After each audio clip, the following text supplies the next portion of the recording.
Hai,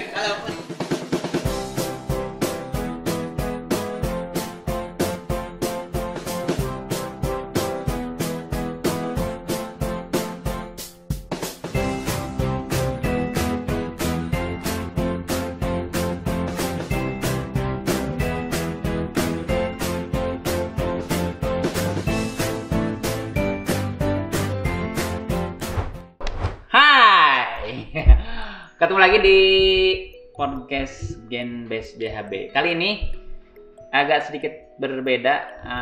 Kita akan kupas tuntas dengan filosofi kampus DHB. Kita akan buat seri para relawan yang bertugas di berbagai daerah. Perlu kita ketahui buat sobat-sobat DHB, DHB itu sejak adanya pandemi COVID-19 itu dari Maret 2020 kita sudah komit untuk jadi relawan dari mulai checkpoint, penyebaran hand sanitizer, kemudian juga APD sampai sekarang jadi relawan vaksinator. Dan sebelum itu kita juga aktif banget, eksis banget di berbagai bencana di seluruh wilayah Indonesia.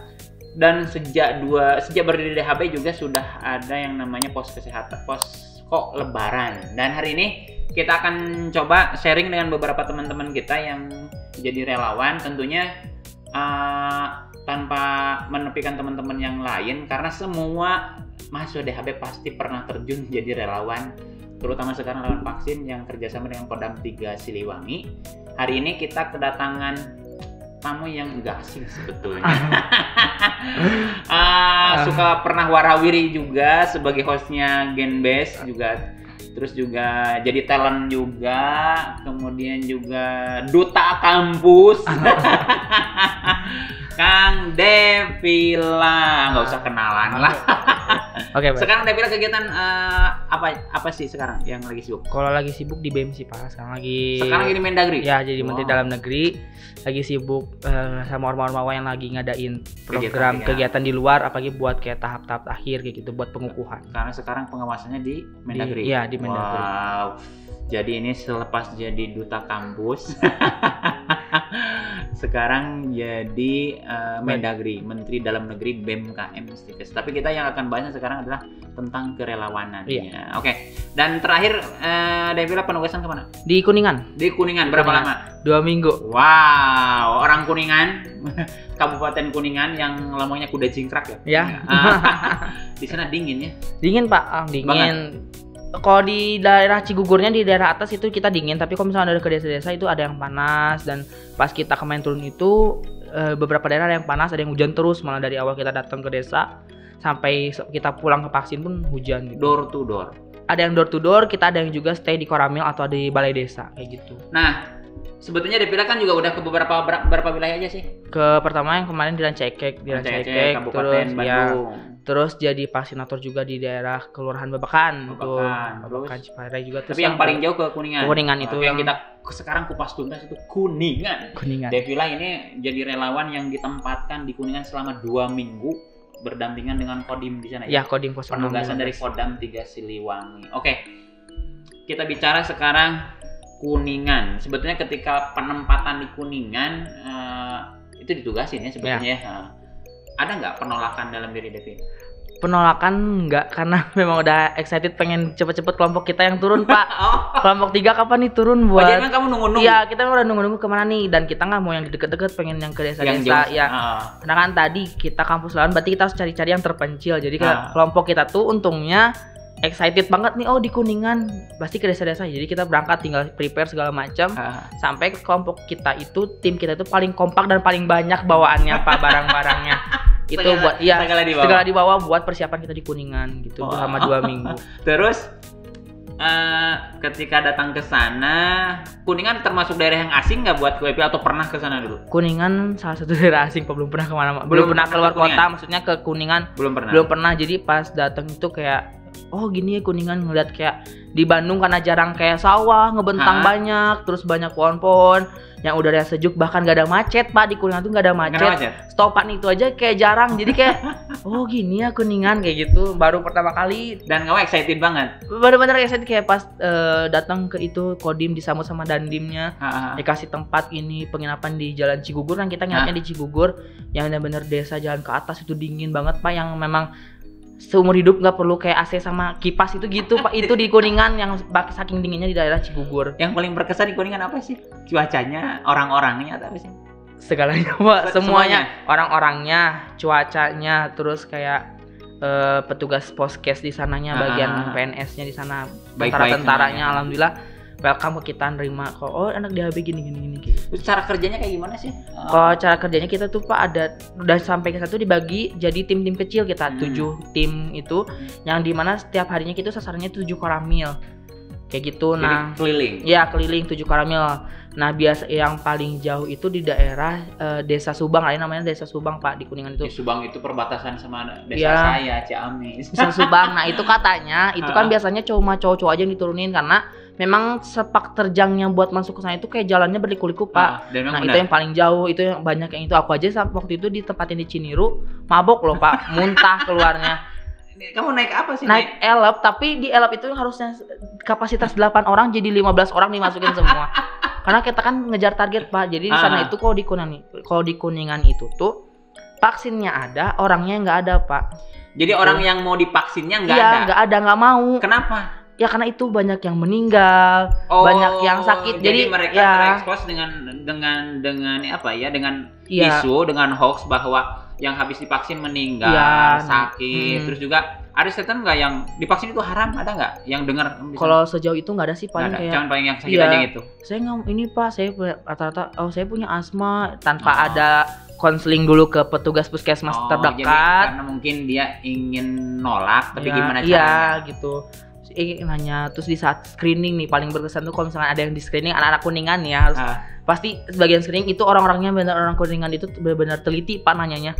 Kayak kalau misalkan ini gimana ya kalau dari pasien harus apa gini-gini kayak kita yang sebagai perawatnya yang memang udah diajarin komunikasi terapeutik kayak ngejelasin ya Bu kalau sakitnya ini kasih ini, kalau nanti ini gitu. Jadi itu sih berkesan ke orang-orangnya aja. Jadi orangnya bisa diajak aktif juga Pak di saat diberi tindakan. Jadi mereka sebetulnya nolak itu karena belum tahu, ya belum tahu. Jadi ketika kita datang jemput bola, mereka welcome. Iya. Nah, kalau misalkan di Kuningan itu harus ada kalau misalkan mau divaksin nih diiming-imingi dulu sama bingkisan Pak biar warganya datang. Nah, itu juga banyak. Nah, paling itu kalau di Perkoramil itu kalau misalkan kita nggak door to door itu biasa capeknya itu 300 atau 200 orang. Tapi kalau door to door itu bisa satu hari itu bisa sampai 500 atau lebih. Bukannya lebih capek ketika door to door? Door to door Pak, tapi karena memang kita yang mengajukan di saat di balai desa itu sepi, kita keliling. Ya anak DHB sendiri inisiatif Pak, kalau misalnya gimana kalau misalnya kita door to door aja biar vaksin yang kita capai itu targetnya itu tercapai gitu, biar dan bisa sehari bisa sampai 500. Bisa itu. Jadi kita langsung cepet. Iya, di saat pokoknya anak-anak DHB itu kalau misalkan udah sepi nih, tapi vaksin masih sasarannya masih banyak, sisanya masih banyak, kita door to door Pak dihabisin di hari itu juga. Wow, itu kerennya anak DHB, kreatif dong ya. Jadi ketika dikumpulin di balai desa nggak pada datang, ya, kita datengin. Inisiatif kita yang datengin door to door, kita yang ngajak tentaranya langsung. Dan masyarakat biasanya tertarik kalau ada bingkisan. Iya, itu biasanya. Tapi jadi di beberapa difasilitasi berarti oleh koramilnya tempatnya atau desanya ya, mungkin aparat atau aparat desanya. Ada ini baru mereka datang gitu. Iya. Terus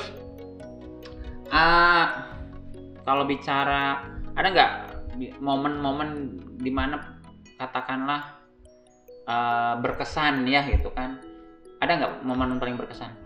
Momen yang paling berkesan itu paling ada 2 ya Pak ya. Pertama dari perjalanan kita menuju ke tempat yang mau divaksin itu yang lama banget. Itu terus kalau misalkan dari penginapan kita ke desa itu yang paling dekat aja itu harus menempuh waktu 30 menit Pak. Itu paling dekat 30 menit. Dan itu tiap hari bolak-balik. Iya, itu tiap hari kita bolak-balik kayak gitu. Terus yang kedua di saat teman-teman kita yang mulai kecapean nih Pak, itu yang paling berkesan. Di saat kita nyari klinik terdekat 24 jam Pak, kita harus ngelewatin hutan bambu, ngelewatin dulu Curug Pak, ngelewatin dulu desa-desa yang itu tuh di dekat. Emang kan hotel Pak. Bukannya di tengah kota enggak, kita di Cigugur itu Pak, di atas dekat rumah sakit Sekar Kemuliaan.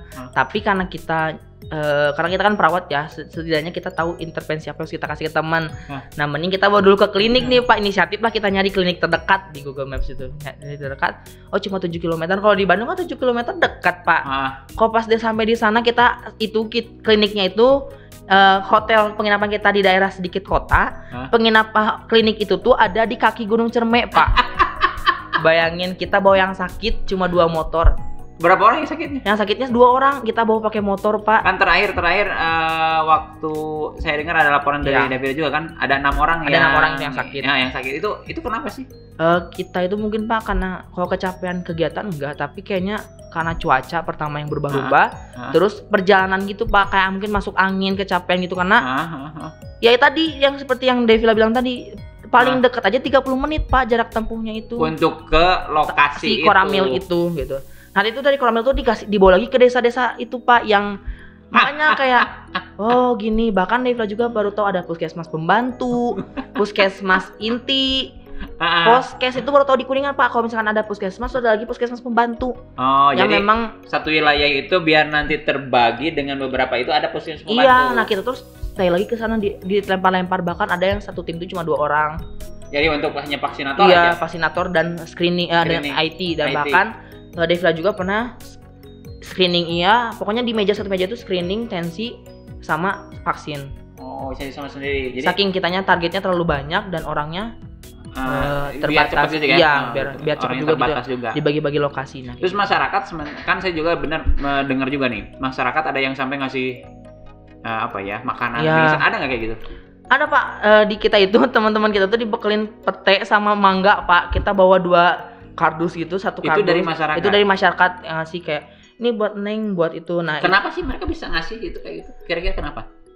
Karena kan mungkin yang tugasnya anak perempuan Pak, door to door, dan kita memang anak DHB, kita kan kayak dilatihnya kayak itu harus punya sopan santun. Nah mungkin anak DHB menerapkan itu di lokasi, warga juga sreg, dan ya di saat kita di lapangan juga terbukti banyak warga yang ngasih kayak ini makanan nih, terima kasih ya gini ya, banyak yang tadinya awal mungkin mereka tanda-tanya atau reject nggak mau divaksin, nggak mau, kok saya sakit ini kok, tapi makasih ya udah disuntiknya, nggak sakit, nggak kerasa apa-apa. Jadi feedback malah ngasih segalanya, ngasih kayak kata, maksudnya kan kalau misalkan kita juga dari ada kata terima kasih itu udah kayak udah seneng gitu. Apalagi kita disebutnya di sana tuh bukan Pak Mantri kita tuh. Terima kasih. Kan kalau di daerah itu yang bisa membuka pelayanan pengobatan itu disebutnya Pak Mantri atau ya kan, aku kaget di Mantri gitu. Bisa praktek gitu. Benar gitu. Ya nuhun Mantri itu, terus nyuntik abi gitu kayak, terus ini aja nih buat bekal dibawa ke penginapan, takutnya lapar kayak gitu.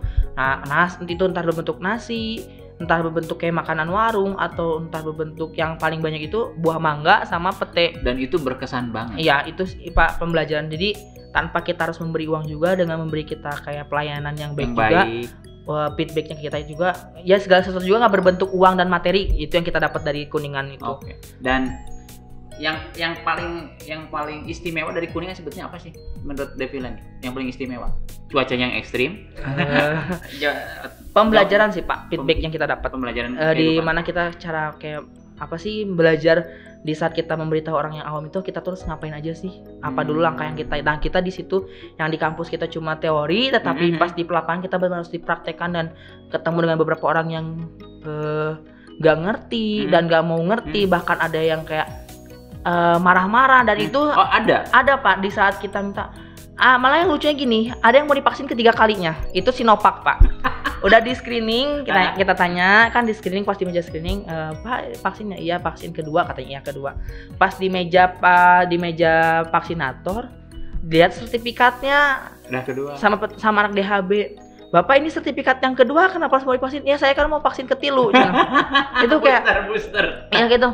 Pak ngasih tahu lagi kan gitu, kita nggak boleh. Pokoknya benar-benar pembelajaran yang kita dapat di kampus di aplikasi ini Kuningan itu benar, karena kan orang-orang Kuningan itu apalagi ke desa-desa itu yang rata-rata yang kita tuh nyuntiknya kayak lansia Pak, yang punya darah tinggi, ada yang kayak bener-bener udah keganggu pendengaran, jadi kita harus bener-bener ngasih tahu Pak, Bu, ini jadi pembelajarannya banyak. Pemuda-pemudanya ya, anak-anak pemuda-pemudanya itu rata-rata di Kuningan itu Pak kerja di Jakarta. Itu makanya kenapa dari Dandimnya bilang vaksin mah banyak, kita bisa menyediakan berapa ribu juga, tapi orangnya nggak ada, karena orang-orang remaja dan anak-anak mudanya itu pada ke Jakarta kerja.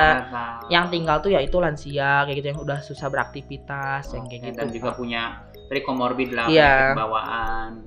Nah terkaitnya gini, DHB sekarang kan jargonnya kampus relawan, siaga bencana. Kemudian juga dengan realitas sekarang Kampus Merdeka, apakah sekarang dengan kebijakan seluruh, katakanlah sekarang menjadi kebijakan pimpinan kan, bahwa, dan yang saya tahu sih hanya satu-satunya DHB nih yang komitmen ke Kodam 3 Siliwangi kita menyiapkan relawan.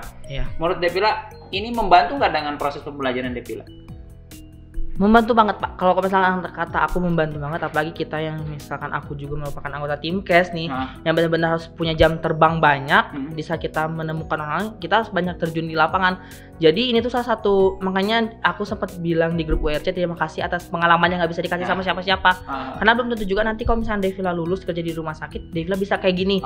Di saat kita lagi mahasiswa ya kenapa enggak sih gitu. Karena kalau misalkan cari ilmu mah kata Devila gitu ya, kata Devila ya membantu banget karena pembelajaran di kampus itu kan cuma kayak ya teori aja, praktek kita cuma kayak di akhir, apalagi kayak S1 keperawatan lebih banyak teori daripada praktek, tapi dengan adanya ini kita bisa mengaplikasikan teori yang kita dapat dari dosen-dosen di DHB gitu Pak. Komunikasi terapeutiknya, pelayanannya, penkesnya, edukasinya. Gitu terus. Ini kampus Merdeka. Ternyata meliputi semua hal ya, meliputi semua hal, komunikasi terutama dan bagaimana adaptasi dengan masyarakat. Penkes itu tadi wah luar biasa. Terakhir Devila, ada nggak yang mau disampaikan buat teman-teman DHB yang mungkin sekarang teman-teman sobat-sobat DHB masih ada yang balas siapa? Kan ada beberapa juga nggak seresponsif Devila nih, yang ketika ditugasin dianya nggak datang dong, ini apa dong, takut tertular, takut apa sih? Banyak sekali sekarang yang akhirnya dia menolak gara-gara takut ketularan, terus juga dia punya prioritas kegiatan yang lain, padahal ini kesempatan sekali seumur hidup dong, bener nggak?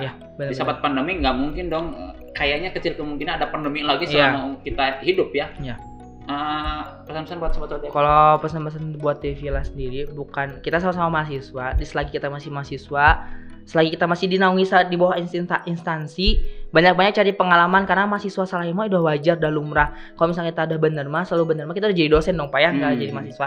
Nah buat mahasiswa-mahasiswa yang masih pengen diem di rumah, lagi main nongkrong-nongkrong udah dikurangin karena nanti di rumah sakit nggak ada yang waktu buat kita ini. Buat kayak kita buat dapat ketemu sama orang banyak. Bahkan pengalaman itu didapat bukan dari yang atas aja tapi dari bawah kita dapetin. Nah itu udah Devila rasain di Kuningan, dari Dandimnya, dari Koramilnya, dari Poskesnya, gimana cara kita bertemu sama warga yang awam. Nah itu udah diajarin. Jadi pokoknya nyesel deh kalau belum ada yang pernah jadi relawan ke Kuningan atau ke daerah mana-mana yang terpencil. Bahkan tim kita aja mau minta ke Pelabuhan Ratu ke Banten. Pokoknya buat kalian yang belum, silahkan, karena feedbacknya banget, dan orang tua pun ngedengar cerita kita pun bangga bahwa bahkan mama aku aja bilang ternyata anak yang dibesarin sekarang tuh tangannya bisa berfungsi buat semua orang. Merinding tau. Itulah kenapa sumpah kenapa merinding. Makanya sampai sekarang Devila nggak pernah kayak malu untuk kuliah di DHB atau di swasta, karena belum ya aku bisa berani ngebandingin sama anak negeri bahwa pengalaman saya lebih banyak daripada anak yang di negeri gitu. Wow, bener. Itu selalu aku treatment ke anak-anak kalau misalnya reuni SMP SMA, di saat teman-teman aku pakai jas Unpad atau apa, aku pakai jas DHB, ya ini DHB tapi pengalaman saya lebih banyak daripada kalian yang di negeri. Tanpa mendiskreditkan teman-teman sobat-sobat DHB atau teman-teman yang kuliah di tempat lain, tapi begitulah kami di DHB menanamkan rasa bangga, dan kita memang aksi gitu kan sebagai kampus relawan. Dan gue merinding banget dong, ibunya sampai bilang, mama bangga tangan yang dibesarin dari kecil tuh sekarang bisa nolong semua orang. Wow. Itu. Asli merinding banget, dan mudah-mudahan menginspirasi buat sobat DHB yang lain, karena sebaik-baik orang itu adalah yang banyak manfaatnya. Dan ini luar biasa kita sharing hari ini, dan keren banget. Makasih Devila untuk kesempatannya sebagai relawan nih. Kita nanti kita akan buat konten lagi. Kita tunggu untuk episode Devila berikutnya. Makasih buat semuanya. Dah.